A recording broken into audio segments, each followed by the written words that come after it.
पहिल्या 4 सेकंदांमध्ये विमानतळावर दाट धुकं पसरलेलं पाहायला मिळत आहे.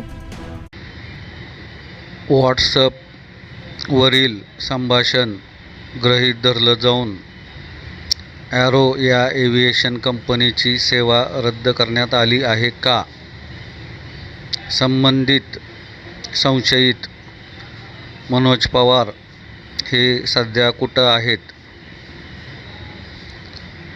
आणि सगळ्यात महत्त्वाचं म्हणजे याबद्दल सदोष मनुष्यवधाचा गुन्हा दाखल झालेला आहे का?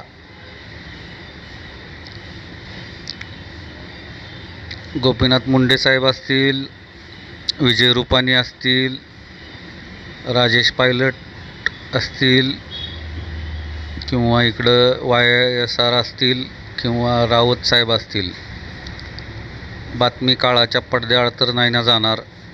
संशय